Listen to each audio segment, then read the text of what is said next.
Marvel is reportedly scrambling to change plans after Phase 6 already looks too sick to continue on. X-Men roadmap? They must be thinking it again. Avengers movies?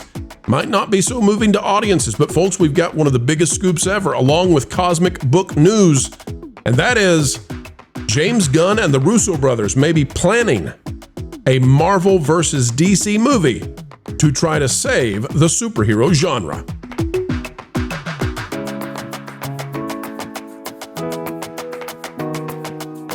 Hello folks, welcome back. It is a big day here on the channel and a big video, one of the biggest scoops ever, and we share it with Cosmic Book News. At the time that we recorded this video, we believe that we had the exclusive, but Cosmic Book News also has this, and we want to share it. We've got some details that are different. They have some details. They have their sources. We have ours. Nevertheless, it is a major story that's happening right now across Hollywood.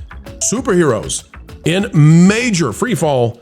And now it looks like the only way they can crawl back audiences might be a huge DC versus Marvel movie. We're going to set the table with Cosmic Book News. We're going to go back to May 21st. I need you to see what's been going on. And then I was given info from a source. We're going to be in rumor and speculation territory, but I was given information from a source. I was given information from a source regarding the Phase 6 with Marvel and what they're planning to do. And there have been huge changes allegedly behind the scenes in the last 6 months. Let's talk about why. Out of Cosmic Book News from Matt McGloin, X-Men Feige battling Disney over action versus social commentary. I just want you to understand, something was already going on, and this got out to Matt McGloin in May. We're now in July, basically in August. X-Men Feige battling Disney over action versus social commentary. The X-Men movie currently in development following Avengers Secret Wars is rumored to be having problems. Oh, well, that's never happened at Marvel, eh? Where Kevin Feige is butting heads with Disney CEO Bob Iger over the direction of the movie. What do you want to bet that he's not butting heads anymore? Worth a mention is that Iger exits Disney in 2026 and the X-Men movie comes out in 2027 or later, so take that info with a grain of salt. It says, update, Friday saw the big announcement that both Avengers Doomsday and Secret Wars have been delayed. The dates have been pushed back. Avengers Doomsday moved from May 1st to December 18th, Secret Wars from 7th to 17th, so that means X-Men in 2028 or later. And of course, we've heard that they may split this these two movies into a trilogy, which would mean X-Men in 2029. So things are not going well behind the scenes for Marvel. We've also got this out of Cinema Blend. This came out, I'm looking for the date on this, 17 hours ago. Marvel's X-Men reboot reportedly has a plan to help keep the cost down. Now, why would you be trying to keep the cost down? Because you're flopping over and over and over. And if you take out Deadpool and Wolverine, the number of flops in a row is really impressive. So let's talk about now what I have been told by a source, but again, we're in rumor and speculation territory here. I really trust this source. It's up to you to decide whether you do or not. But here's what I was told was the plan and how things are changing. From what I've been told, and we shared this on the Patreon a little bit early, we've got some more details here, though. Galactus was supposed to defeat the Fantastic Four, allegedly, in the movie that is currently out. The Fantastic Four, as a result, the last ditch thing that they could do was have Reed Richards run his equations to figure out a way to escape into the multiverse and go to the one dimension where he would find heroes who could defeat Galactus. That would be the timeline that the MCU is in. The Fantastic Four would escape with the Earth that they live on currently being held by Galactus, but not destroyed. Now, I have speculated that perhaps Galactus was not destroying the planet quite yet because he was holding it hostage for their child. I don't know. But I don't know the details exactly why he had not devoured it. Maybe they escaped just in time before he devoured it. So they go to, this was the roadmap allegedly. They would then go into the Avengers movies where together with the others, they would defeat first Kang, but then after that fell apart, Doctor Doom. After defeating Doctor Doom, the plan was for the Fantastic Four to return back in time, but not so far back in time that Sue Storm was not pregnant. And this is something that I'm told is a vestigial leftover in the script in Fantastic Four that we just watched. Or a few of you still watched. Sue Storm, there's a big deal made about they were not supposed to be able to get pregnant. And the reason that that is in there is because they wanted it to be so that when they came back, they could not travel in time too far back. She has to be pregnant, and that keeps the stakes up.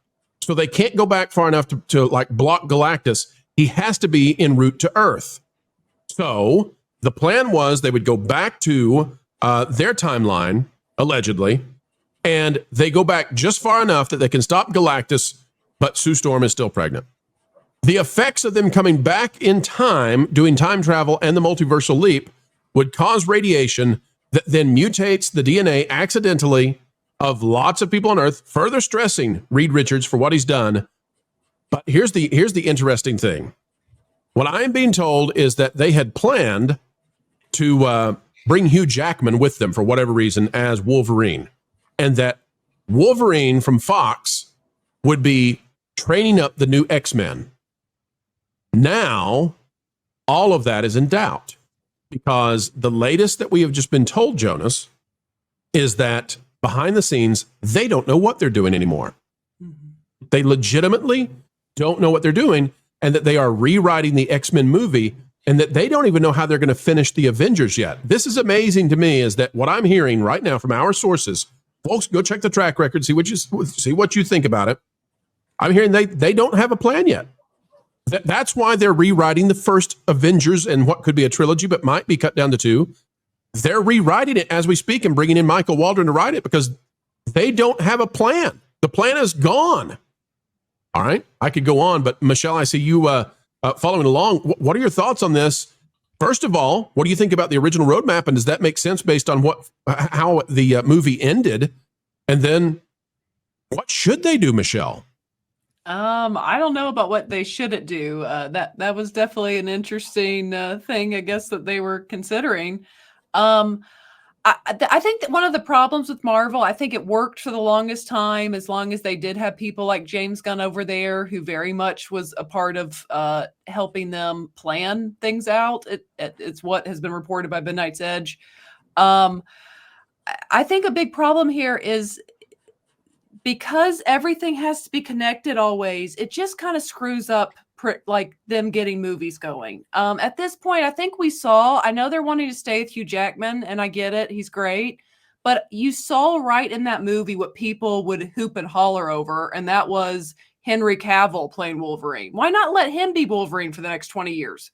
And just give us an X-Men. If everything doesn't always have to be so perfectly connected, they could just get people to focus on X-Men, Fantastic Four, and everything else. And I know everyone likes the connectiveness, and it's great. I just think it's become overly complicated, even for Marvel to handle. Well, I've got some additional info, and Michelle, I don't want you to think that you can't comment on this just because you had to go before I bring this out. You're welcome to get back in on it. Jonas doesn't even know this, and I don't know if it's made it out in the news yet. I was told that it will be making the news soon, so we'll see. But right here on the screen, here's the big fix that they have ready to go. Oh, no. Marvel, yes, apparently the Russo brothers are being used to talk with James Gunn, according to my source, talking with James Gunn to collaborate on a Marvel versus DC movie in 5 to 7 years. I don't know if this will happen. I don't know if we're out in front of any other scoops out there. I hope we are. Jonas can tell you, we had a lot of this 3 days ago, and I messed up and missed the email, and But this is the big Hail Mary. If nothing goes right, they're going to pull this as the card to try to save the superhero genre. Batman and Superman versus Iron Man, and you get the idea. All right, panel. Andy, I see you. Andy's got some thoughts here. Let me get Andy in on this one. Well, I think that Kevin Feige is in this position, and I'm curious whether or not Feige is doing what Bob Iger is telling him to do. They said they were going to make major course corrections with this, and I watched the Fantastic Four. There was less of the silly humor. It had a more serious tone. It was better than they've done lately, but it reminded me of that scene in The Fifth Element where Bruce Willis is pinned down by the gunfire, and the deaf fella's there, and the gun's right next to him, and Bruce Willis is pointing to it, and he rolls him the cue ball instead of throwing him the gun.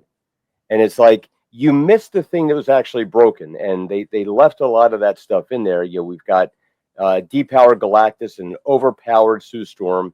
So clearly they missed the homework on what people were kind of fed up with the movies and all the girl bossing and everything.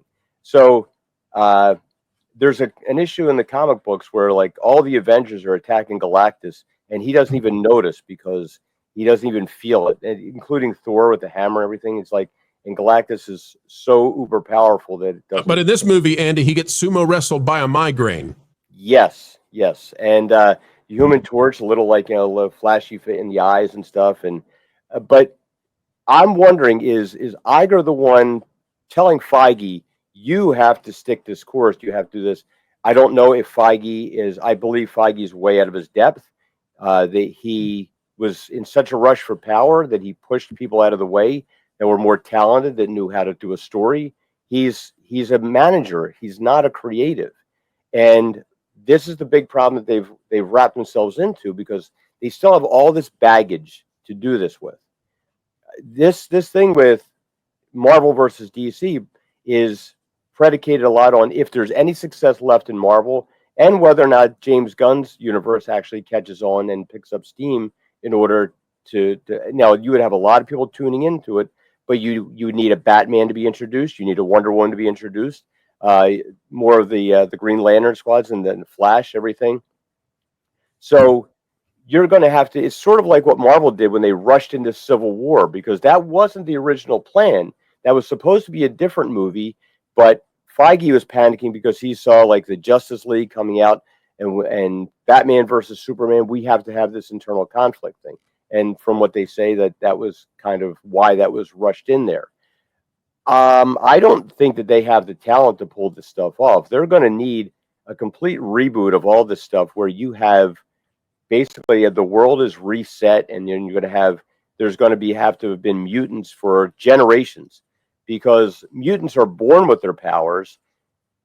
From what this description is, Reed Richards does all this radiation. Everybody is irradiated and suddenly becomes mutated, which is not a mutant, and that's a little bit of comic in the weeds stuff. But I don't think that they're going to be able to do this, especially if they don't get major changes at the top. You're going to have Cynthia Erivo as Storm, which for those of us that grew up in the 80s reading these comic books, like, Storm was like, John Byrne kind of referenced her with Iman, who was a 6 foot tall, David Bowie's wife, 6 foot tall, beautiful model, and kind of used her features as a template. And everybody was like, oh, she's stunningly beautiful. That's not the people that they want to cast. That there's some of the big dust up over Sydney Sweeney. She's too pretty. She doesn't represent the blue-haired, nose-pierced people out there that want to tell themselves they're beautiful.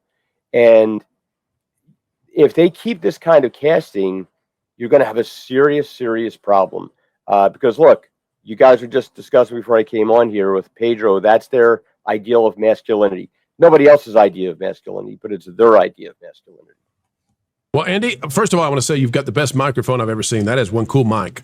Second, I want to say, while you were talking, one of the things that's fascinating to me is this claim that Iger is leaving in 2026. And I want to go to Jonas to talk about that for a minute. But Jonas, I don't get the sense that Bob Iger will ever leave Disney. And so I think the idea that Iger, that Kevin Feige can hold out and Iger will go away, I don't think that's true. I think Iger stays on as CEO emeritus, not with that official title, but he's still going to have an office. He's still going to be there. I think that's very likely. Here's what I read when I see something like Marvel versus DC movie in 5 to 7 years. All I see is a bunch of executives patting themselves on the back. I don't see anything creative about this. I have no interest in the DC universe joining the Marvel universe because I have no interest in the Marvel universe. I liked Superman, but one of my least favorite parts of Superman was the fact that it was not very much a Superman movie. It felt like I jumped into the second or third or maybe even fourth Superman movie. That's also the complaint I had about Fantastic Four. These people have forgotten how to make a good movie without leaning on the works of others. So here's what I'm going to say. If I'm giving Kevin Feige some realistic advice right now, you can't have nostalgia for the MCU until you end the MCU. It is not difficult to make a Blade movie. Your own comments have made it sound like you are way overthinking this. You could have had an entire You could have had 8 Blade movies at this point. And I think people might be getting a little tired of Blade, and you could have switched to something else, but you could have made a lot of money if you just small hits, just singles until you get everybody across the base here. X-Men is not that complicated. There are so many different properties that you have, and you idiots are so averse to saying, we're not going to kill Uncle Ben again, we're not going to show the cosmic rays again, that you forget that those are the compelling origin stories that you need to be implanting in the minds of young children who want superheroes. You're catering to the jaded audience, not the hopeful young audience. Just make a superhero film, please. It's very true what you say, Jonas, because I know a lot of Generation Z, they don't really consider Marvel or the MCU as their franchise, but of the franchise of the generation that came before them, that's a huge issue right there. So there's really something to be said about that. We are hearing multiple reports out in pretty much every outlet now claiming all kinds of stuff. Like, for example, X-Men might go with a younger cast of practically nobodies in order to keep production costs down rather than A-listers.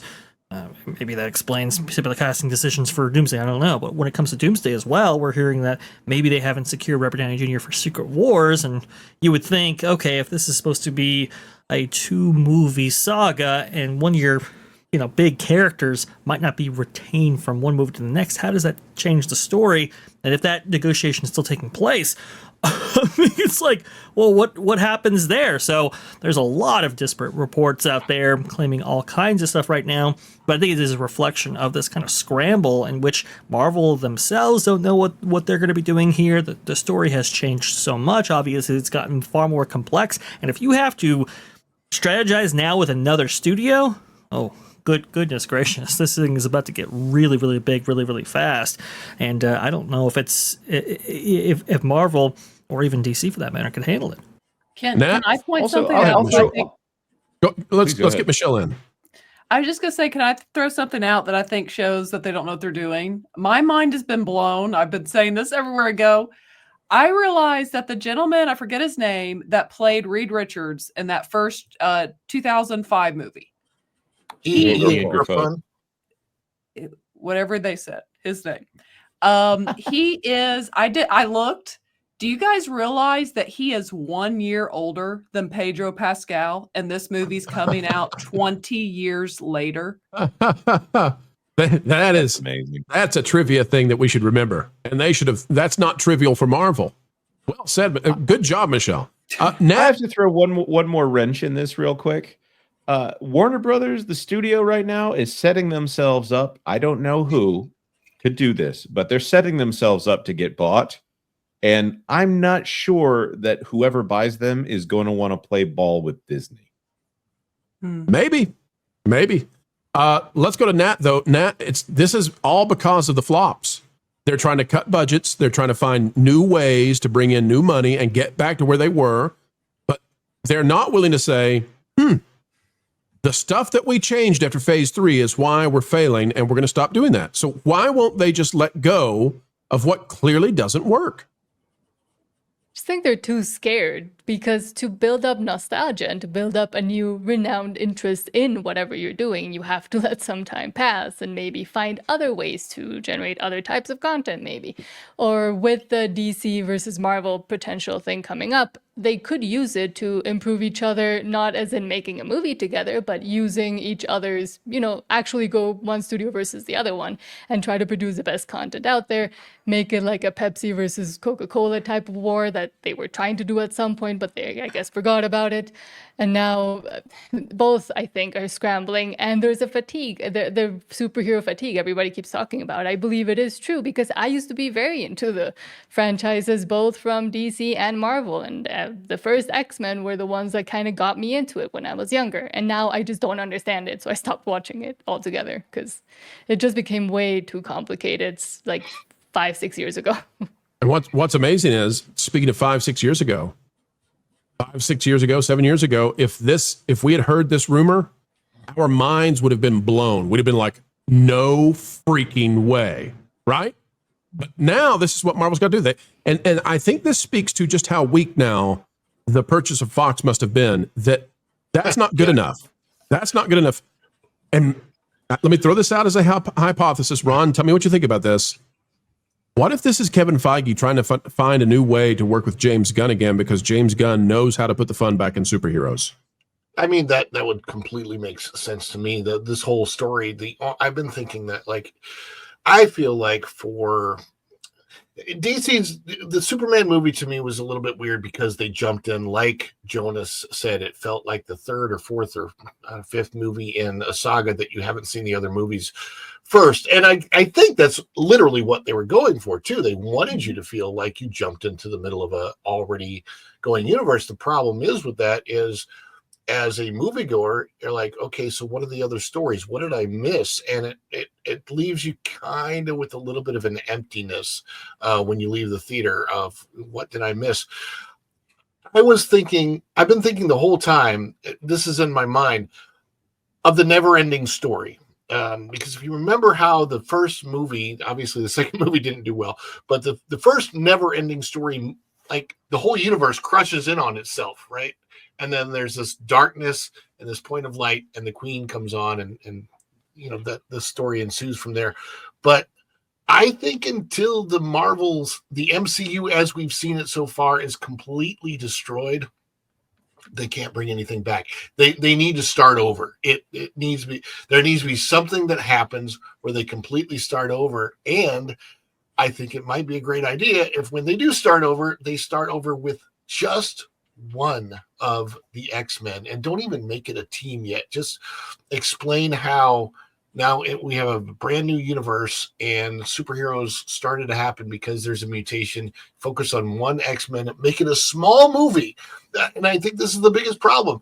Everything has to be bigger than the next. Well, you can't go anywhere from bigger. You eventually have to take it back down to small. It's what made Iron Man work so well, is that there was one character that you focused on, and even he didn't realize that he was part of a bigger universe, which is why that after credit scene got so many people excited. It's like, oh, here's a single superhero. He doesn't even have superpowers. He's doing it all with technology.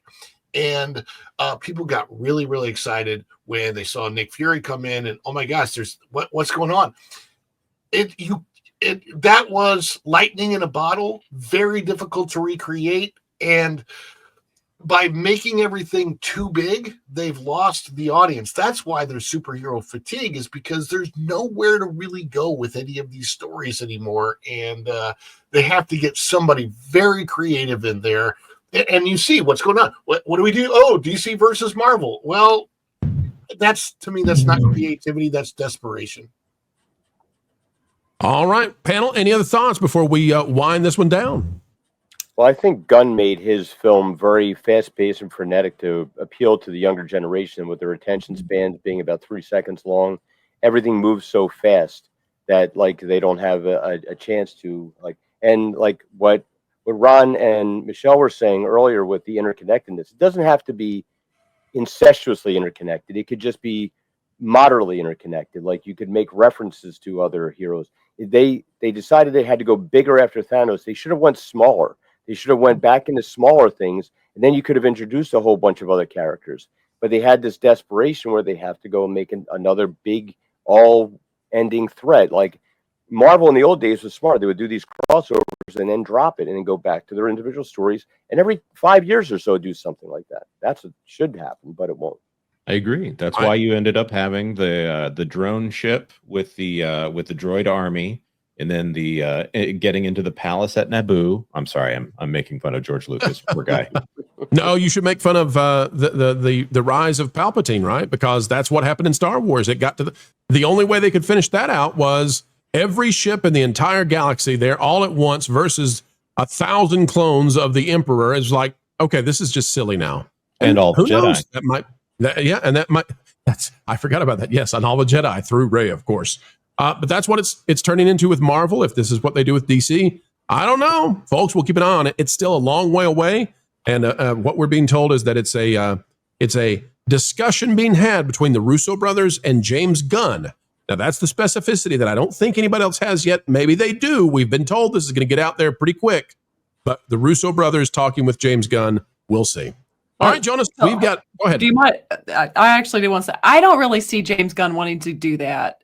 From everything that I've heard him say about how he's trying to build this universe and the way his approach, I don't see him moving fast enough to make that happen personally. But I mean, we'll see. I just, from what he said, that's a lot to. It just kind of doesn't really flow with what he's recently talked about. And I agree with you, Michelle. The reason I put some credence on this is because of the box office returns. I know what they're telling you, and I know what the media is saying about this. But you got to think that DC thought Superman was $1 billion film 6 months ago, and it's not. That all of these sides are going to have to find some way to rejuvenate these movies or lower the cost dramatically. But even if you lower the cost dramatically, so long as butts and seats are diminished to this degree, you're also cutting down the toy sales from kids who go and see the film and then go say, I gotta get the toy, mommy, get me the toy.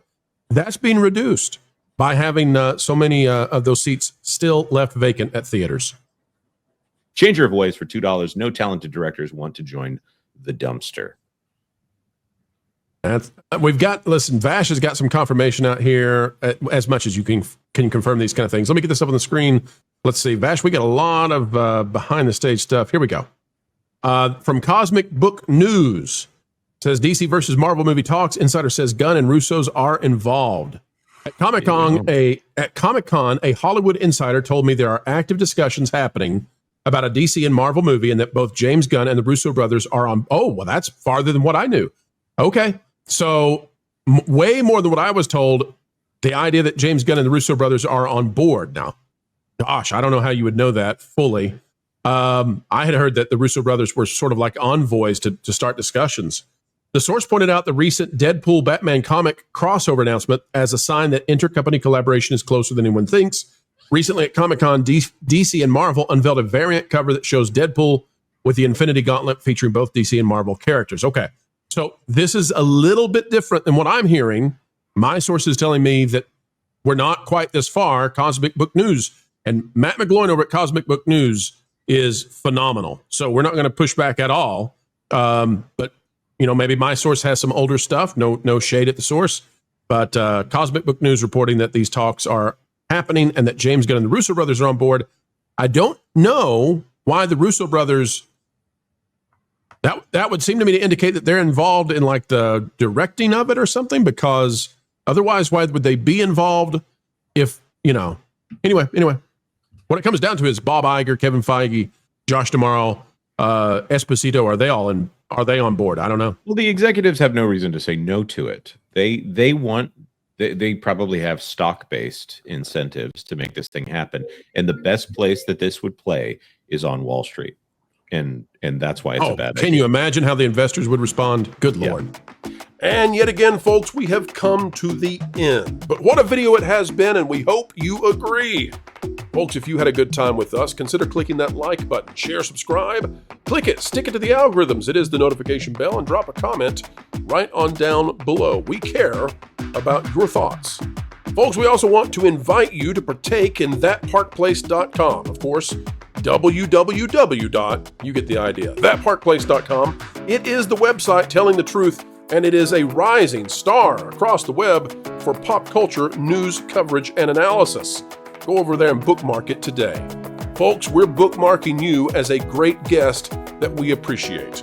Until the next time we have the honor of spending time with you, keep learning, keep growing, and as always, folks, you better believe it, keep having fun. Jump into the water. Why listen to music made by people and companies who really don't like you? Check out Vacation Radio today and prepare for all new content made by the people behind the WDW Pro Channel. It's the place you need for all the music. That should be fun.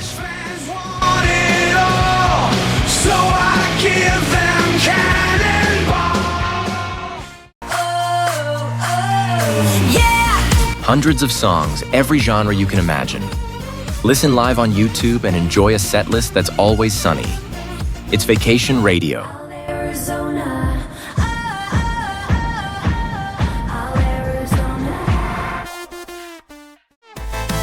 Pineapple pizza, Hawaiian ice freeze, yeah.